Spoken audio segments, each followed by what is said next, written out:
ओम हरि ओम हरि ओम हरि ओम ओम हरि ओम हरि ओम हरि ओम। हर हर महादेव। प्रिय भक्तों, आप सभी का परमार्थ चैनल पर स्वागत है। आज हम आपको बताने जा रहे हैं संपूर्ण विवाह विधि, किस प्रकार से विवाह कराना चाहिए। आइए जानते हैं। मनुष्य जन्म से अबोध होता है। विविध संस्कारों से परिष्कृत होकर वह मानसिक एवं बुद्धिगत विकारों का परित्याग करके सुबुद्ध सुसंस्कृत होता है। भारतीय एवं हिंदू समाज में नामकरण, चूड़ाकर्म, उपनयन, वेदारंभ, समावर्तन, विवाह, गृहस्थाश्रम, वानप्रस्थ एवं संन्यास आदि 16 संस्कार परमावश्यक माने गए हैं। इनमें विवाह संस्कार सार्वदेशिक रूप से अत्यंत महत्वपूर्ण कृत्य माना जाता है। विवाह गृहस्थाश्रम की आधारशिला है, क्योंकि गृहस्थाश्रम धर्म का पालन करने से मनुष्य देवऋण, पितृऋण और ऋषि ऋण से उर्ण हो जाता है और धर्म, अर्थ, काम को प्राप्त करता है। मनु महाराज ने 8 प्रकार के विवाह बताए हैं। ब्राह्म, दैव, आर्ष, प्रजापात्य, असुर, गंधर्व, राक्षस, पिशाच। यह 8 प्रकार के विवाह हैं। इनमें से 4 पहले वाले श्रेष्ठ माने जाते हैं। विवाह संपन्न करने का एक निश्चित विधि विधान नियत किया गया है। ऋषियों ने जो विधिवत विवाह पद्धति हमें दी है, उसका अनुसरण करते हुए विद्वान, जिज्ञासु पंडितों तथा सर्व सज्जनों के हितार्थ हम इस वीडियो को बना रहे हैं। आप लोग विवाह कराने की विधि सीखें इस वीडियो को देखकर। आइए विवाह विधि शुरू करते हैं। सबसे पहले विवाह में वर वरण विधि होती है, जिसको हम तिलक चढ़ाने के नाम से जानते हैं। ज्योतिषी के द्वारा दिए गए वर वरण के शुभ मुहूर्त में कन्या का बड़ा भाई अथवा उसके पिता अपने पारिवारिक जनों एवं बंधु बांधवों और सुयोग्य ब्राह्मण को साथ में लेकर वर के घर जाएं। वहाँ पर आंगन, जहाँ पर भी तिलक चढ़ाने की व्यवस्था की गई हो, वहाँ पर पहुँच करके स्वयं पश्चिम की ओर मुख करके बैठें और वर को पूर्वाभिमुख आसन पर बैठावें। कन्या का भाई अथवा पिता और वर दोनों ही निम्न नामों का उच्चारण करके 3 बार आचमन करें, अथवा आपके पंडित जी होंगे वो इन नामों का उच्चारण करेंगे। आपको जल यहाँ पे पीना है, 3 बार आचमन करना है। ओम केशवाय नमः, ओम नारायणाय नमः, ओम माधवाय नमः। इसके बाद हाथ धोना है और ऐसे बोलना है, ओम ऋषिकेशाय नमः, ओम गोविंदाय नमः। जो तिलक करा रहे हैं पंडित जी, वे अब कन्या के भाई अथवा पिता और वर के ऊपर तथा समस्त भोजन सामग्री की पवित्रता हेतु कुशा से जल छिड़कें।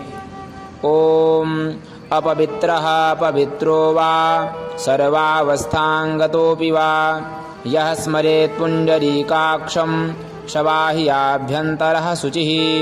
ओम पुण्डरीकाक्षः पुनातु, ओम पुण्डरीकाक्षः पुनातु, ओम पुण्डरीकाक्षः पुनातु।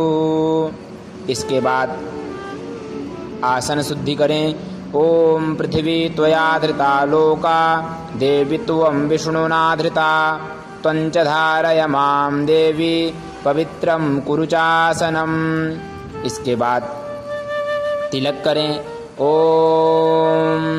स्वस्ति न इन्द्रो वृधस्रवाः स्वस्ति नः पूषा विश्ववेदाः स्वस्ति नस्तारक्षो अरिष्टनेमिः स्वस्ति नो बृहस्पतिर्दधातु। तिलक कराने के बाद पवित्री धारण करावें इन मंत्रों के द्वारा। ओम पवित्रेस्थो वैष्णव्यो शाविदुर्वाः प्रसव उत्पुनाम्यक्षिद्रेण पवित्रेण सूर्यस्य रश्मिभिः तस्य ते पवित्रपदे पवित्रपूतस्य जितकामः पुने तक्षकेयम्मा। पवित्री धारण के बाद शिखा ग्रंथि बंधन करावें। ओम चिद्रूपिणी महामाये दिव्य तेजः समन्विते तिष्ठ देवी शिखा मध्ये तेजो वृद्धिं कुरुष्व में। इसके बाद दीपक पूजन करें। ओम भोदीपदेव रूपस्त्वं कर्म साक्षी अविघ्नकृत यावत् कर्म समाप्ति स्यात् तावत् त्वं स्वस्थिरो भव।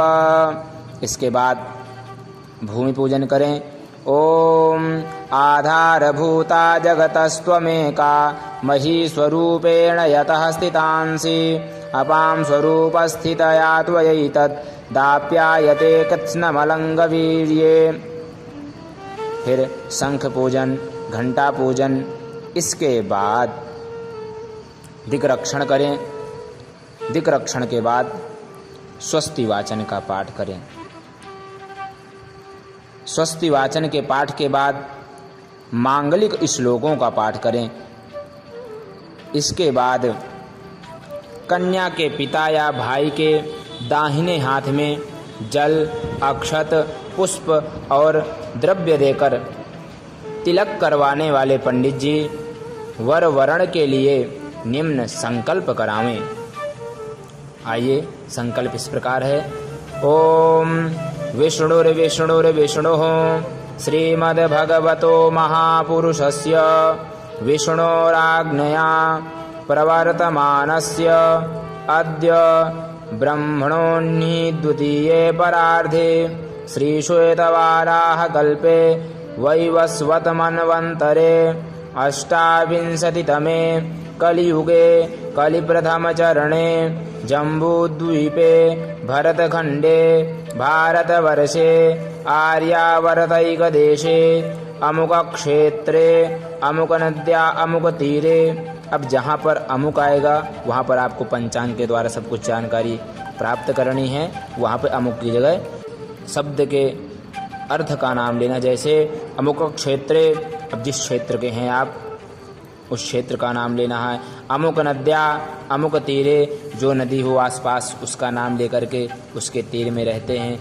विक्रम शके बौद्धावतारे अमुक नाम निसंवत्सरे, जैसे यहाँ पर संवत्सर चल रहा है। प्रमादे नाम निसंवत्सरे अमुकायने, जिस प्रकार दक्षिणायने अमुक ऋतौ वर्षा ऋतौ, इसी प्रकार से सभी जगह बोलना है। आप लोगों को पता होगा, नहीं तो पंचांग के द्वारा जानकारी प्राप्त कर लेंगे। महामांगल्य प्रदे मासोत्तमे मासे अमुक मासे अमुक पक्षे अमुक तिथौ अमुक वासरे अमुक नक्षत्रे अमुक योगे अमुक करणे अमुक राशि स्थिते चंद्रे अमुक राशि स्थिते सूर्ये अमुक राशि स्थिते देव गुरौ शेषेषु ग्रहेषु यथा स्थान स्थितेषु सत्सु एवं गुणगण विशेषण विशिष्टायां शुभ पुण्यतिथौ अमुक गोत्रः। अब जिस गोत्र के हैं आप, कन्या के पिता अथवा भाई जिस गोत्र के हों उस गोत्र का यहाँ पे नाम लेना है। शर्मा है तो शर्माहम, गुप्ता है तो गुप्तोहम, दास है तो दासोहम, इसी प्रकार से बोलना है। अमुक गोत्रायाः, जिस गोत्र के अभी उनकी लड़की है वही गोत्र भी बोला जाएगा यहाँ पर। अमुक नामनायाः भगिन्याः या कन्याया वा, जो भी बोल सकते हैं। यहाँ पर अपनी बहन का भाई के द्वारा नाम लेना है, उसके गोत्र का वही जो भी गोत्र है वही गोत्र का नाम भी लेना है और उसका नाम लेना है। फिर बोलना है करिष्यमाण विवाह कर्मणि एभिर्वर्णद्रव्यैः वरपूजनपूर्वकं वरवर्णं च करिष्ये तदङ्गत्वेन कलशस्थापनं पूजनं च करिष्ये तत्रादौ निर्विघ्नता सिद्ध्यर्थं गणेशाम्बिकयोः पूजनं च करिष्ये तथा च अन्यान्य देवानां पूजनं च करिष्ये।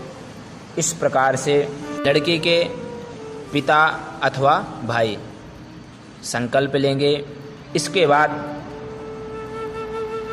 वर वर्ण के संकल्प के पश्चात आचार्य वर के दाहिने हाथ में जल, अक्षत, पुष्प और द्रव्य देकर यह संकल्प करावें। सारा कुछ बोलने के बाद उसी संकल्प में जहाँ पर गोत्र का नाम आता है वहाँ से इसमें शुरू कर देंगे। देश कालौ संकीर्त्य अमुक गोत्रः अमुक शर्माहम दासोहम वर्मणोहम, इसी प्रकार से बोल करके करिष्यमाण विवाह कर्मणि वरवृत्तिग्रहणं फलवस्त्रादिग्रहणं करिष्ये तदङ्गत्वेन कलशस्थापनं पूजनं च करिष्ये तत्रादौ निर्विघ्नता सिद्ध्यर्थं गणेशाम्बिकयोः पूजनं च करिष्ये। संकल्प होने के बाद अब सभी देवी देवताओं का पूजन कराया जाता है। आज के लिए इतना है। अगले क्रम में आपको हम वर पूजन के मंत्रों सहित विवाह कर्म बताएंगे। उसके आगे की सारी जानकारी अगले वीडियो में आपको प्रदान करेंगे। धन्यवाद। हरि ओम हरि ओम।